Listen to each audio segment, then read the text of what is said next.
Hello, soulmates. Good morning, good morning, good morning. All right, so in this video, I want to show us how to cut an Ankara top. Now, the reason for this video is to make sure you understand the differences or the similarities between Ankara top and a normal senator top, right? Because some persons have been already asking me, how do they cut Ankara top? And I keep wondering, if you learn how to cut senator top, you are still going to use the same procedure to cut Ankara. The difference here is the fabric.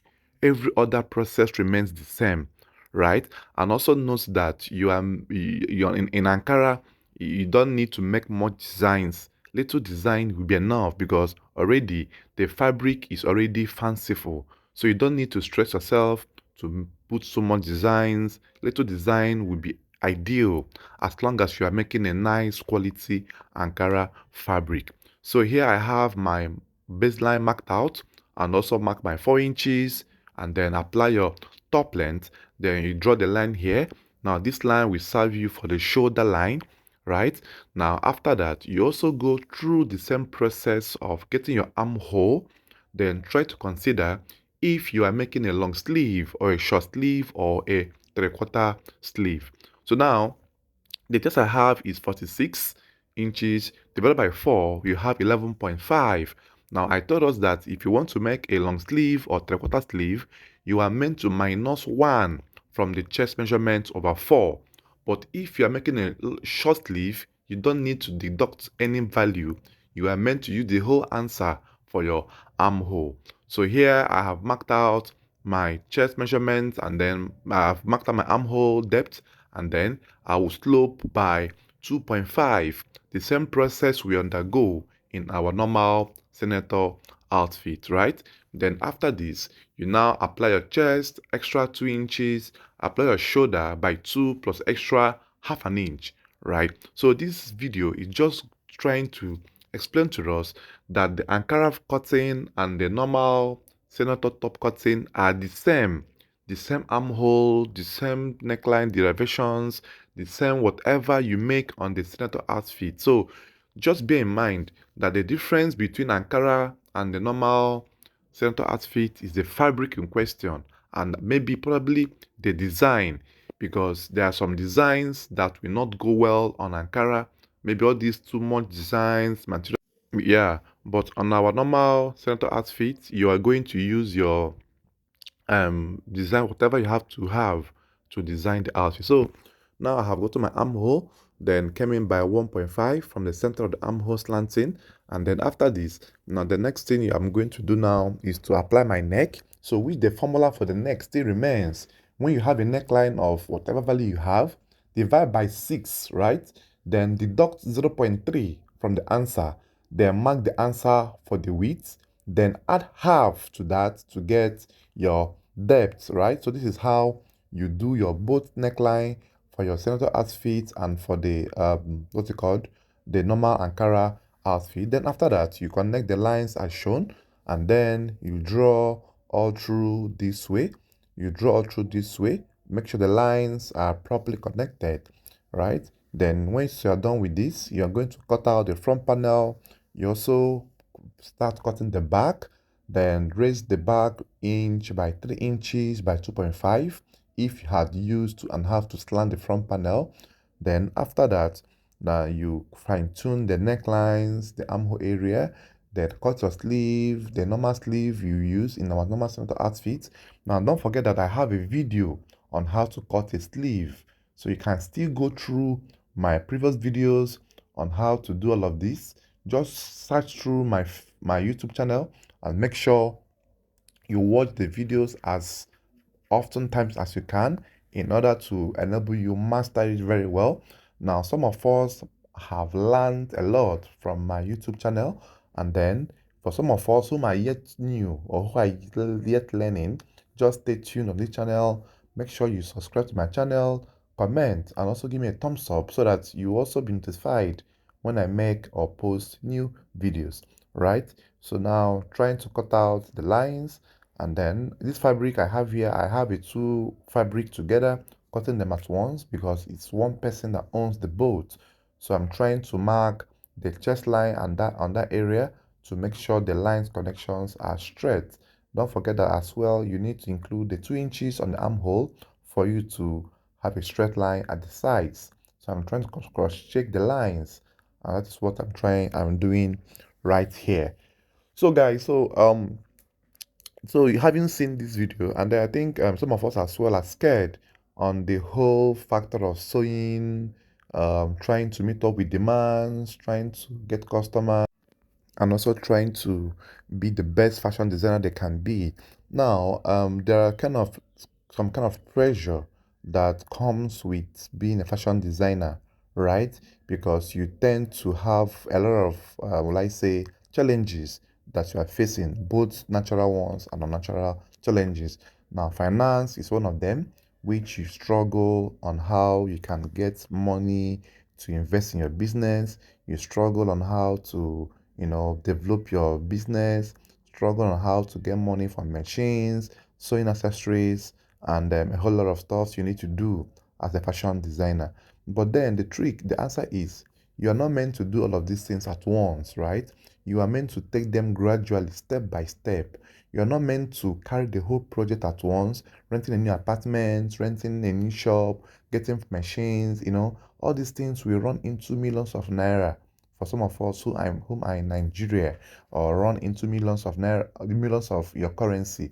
But then, if it's no, you don't have the bulk capital to start up these things at once, all you need to do is to make a list on what you need and then get them one after the other, right? Because Rome was not built in a day, right? Except you have a sponsor who might fund all of these things for you. But if you are building from the scratch, please, my request or my advice to you is to take one step at a time, right? Don't jump through the whole hurdles at once because you might not survive it, or you might not be sure that you will make it back. So just take the one as a step. Make sure you buy these things time to time. You tend to buy one, the next one, and before you know it, you have achieved a whole lot. So now I'm trying to cut mark the back.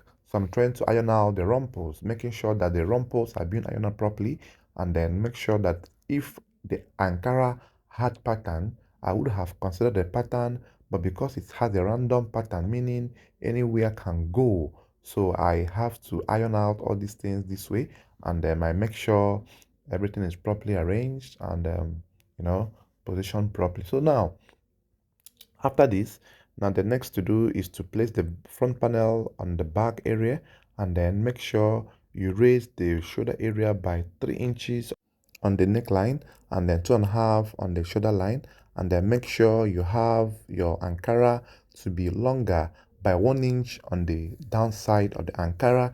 So here I'm marking my 3 inches here, and then 2.5 this area. Then connect the lines, and then after that I deepen my back neck by 1.5. Then connect the lines in this form. Then make sure you do this gently, right? And then don't be in a haste. So once you are done connecting the lines as shown, you can now extend the armhole line to the shoulder area, and also extend this as well to the neckline area. Now the reason of doing this is to make sure you have a guide on where to deepen your neck and where to curve your back neckline from. So I'm using a freehand sketch to do this. I don't have much tools right here, so I'm trying to show you guys how you can also cut without having basic tools you need. Maybe armhole curve is enough for you to use, and your ruler, right? So after that, you cut out the straight lines in this form and make sure it's properly cut out. Also cut the armhole area.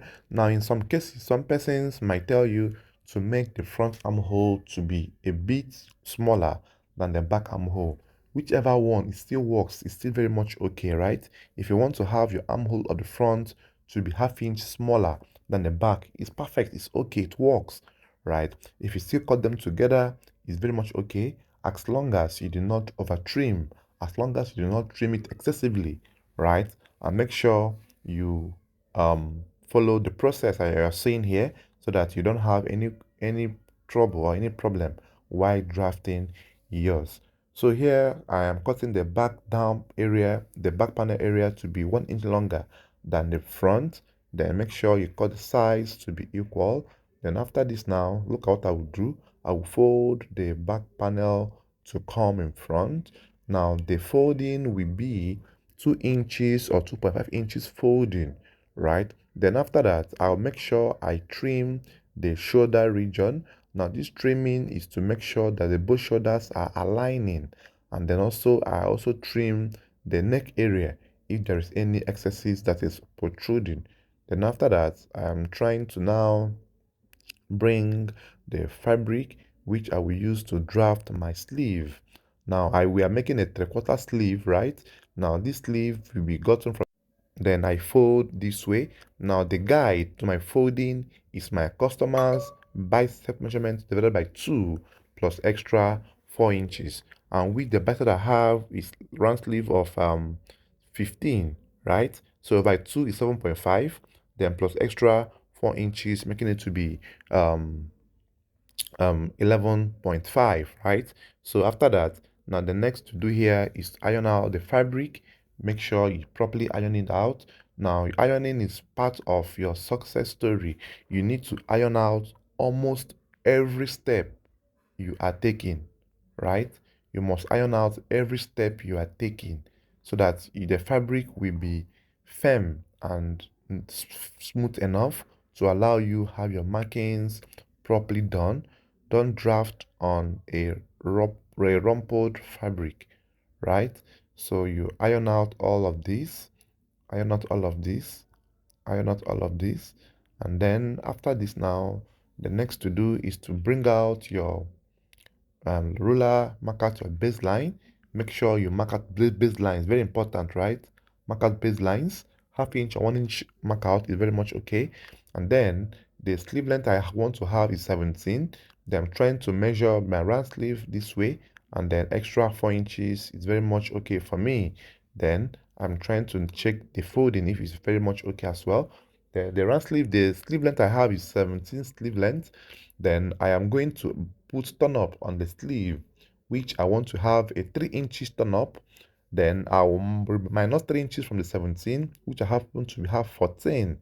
So I will mark out 14 inches that way, you know, trying to calculate the length I want to have. So 3 inches, I'll mark at 14. Then after 14 inches, make sure you mark it 2 times, mark it twice, so that you make sure you have it that way. And also remember that you add 1 inch extra for your joining allowances, both for the turn up and the shoulder. So invariably, I marked 15 there. Then after that, I will come down here by 4 inches at the inner folding area, 4 inches, then go in this form. I have taught us how to mark your sleeve. Use the same method of long sleeve to mark your 3/4 sleeve. It will still work, right? Just make sure you apply the necessary measurements and allowances needed. Then after that, you cut out in this form. So now, if you notice, every process we are undergoing in our normal senator outfit, it's what we are also doing on our Ankara. So when you see the fabrics, don't be confused or don't be worried on how to go about this. Just follow the normal process which you are seeing right here in this video, and you will end up achieving the perfect result of whatever you are drafting. And also note importantly that whatever you measure is what you are going to sew. So if you don't know how to measure, please kindly watch my videos I have on how to take an appropriate male measurement. This will go a long way to help you. So here I have my tunnel marking. So I am marking at 6 inches. By the time I fold, I will have it to be 3 inches, right? So you just mark out this way, then you mark out all of this together, and then make sure you have it in this form. Then once you are done with this, cut out the lines in this form, cut it out straight up this way, and then your turn up is set. So now the next you are going to cut is your back facings, your side pockets, your flap. Those are the components you need. So I think I will still make a clear video on the whole components needed for a normal senator outfit, but I think I have one on this channel as well. Just go to the channel and make sure you search for videos in accordance to the knowledge you are searching for, I have a lot of videos on the channel already, so you can go through them and learn a lot, and make sure you practice, because if you watch the videos and don't practice, you will still forget them, and you will still be looking for the knowledge when you might need it urgently. So make sure you learn ahead of time and allow yourself to be equipped with more information as regards to male clothing. Alright guys, thanks for watching. I hope you do enjoy this video. Please don't forget to subscribe to my channel, share this video, comment, and let me know where you're watching from, so that I will know where my fans are watching me from. Thanks for watching. My name remains Mr. Redefined. Stay tuned to the end of the video. Bye bye for now.